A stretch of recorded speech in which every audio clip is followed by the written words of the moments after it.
আমরা যারা সংগ্রামী মানুষ, যারা ২৪-এর বিপ্লব আন্দোলন সংগ্রাম করছি, এই আমার পিছিয়ে দেখছেন যে নির্বাচন কমিশন নামে একটি ভুবন। এই ভুবনের মধ্যে নাকি আমরা শুনলাম যে দুর্নীতিবাজ ইমানদার কমিশনরা বসে আছেন। এই দুর্নীতিবাজ ইমানদার কমিশনের কাছে আমার প্রশ্ন, ব্যক্তিগত প্রশ্ন, একজন রাজনৈতিক কর্মী হিসাবে, আমরা যাদের বিরুদ্ধে লড়াই করছি, লুটেদের বিরুদ্ধে, দুর্নীতির বিরুদ্ধে, যারা বাংলাদেশের মানুষের থেকে হাজার হাজার কোটি টাকা লুট করে বহু বছর কারাগারে ছিলেন, কে ছিলেন আপনারা জানেন। সেই ব্যক্তিটি কারাগার থেকে বের হয়ে এসে নতুন রাজনৈতিক দল করলেন আর তার নিবন্ধন দিলেন। সেই নিবন্ধনটা এই নির্বাচন কমিশনের দুর্নীতিবাজ ইমানদাররা কোন প্রক্রিয়ায় দিলেন, সেটা আমি একজন রাজনৈতিক কর্মী হিসাবে জানতে চাই। আমাদের প্রশ্ন হলো, আপনারা 18-র নির্বাচন করেছেন, 24-এর নির্বাচন করেছেন, 14-র নির্বাচন করেছেন।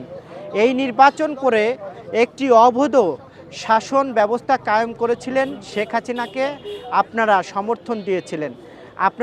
আপনাদের চরিত্র পরিবর্তন হয় নাই।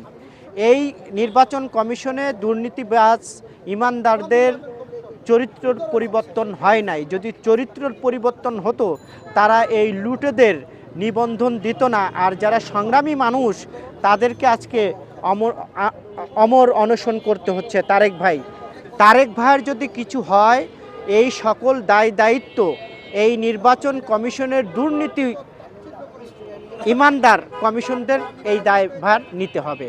যদি তারেক ভাইয়ের কোনো কিছু হয়, আমরা চাইব যে এই দুর্নীতিবাজ ইমানদার কমিশনদের শুভবুদ্ধির উদয় হবে, ওই যে লুটেদের নিবন্ধন বাতিল করবে এবং তারেক ভাইয়ের নিবন্ধন দেবে। শুধু তারেক ভাই না, যারাই গত 17 বছরের রাজপথে সংগ্রাম করেছে, জীবন দিয়েছে, কারাগারে গিয়েছে, তাদের নিবন্ধন দিতে হবে। যদি নিবন্ধন না দেওয়া হয়, তাহলে এই দুর্নীতিবাজ ইমানদার কমিশনদের বিরুদ্ধে আমাদের আন্দোলন চলমান থাকবে। রাজনৈতিক অঙ্গনে শোনা যাচ্ছে এই দুর্নীতিবাজ ইমানদাররা, নির্বাচন কমিশন, তারা ইতিমধ্যে লুটেদের সাথে একাকার হয়ে গেছে। যারা লুটেদের নিবন্ধন দিয়েছে, তারাও লুটেরা। কাজেই আমাদের আন্দোলনটা এখানে।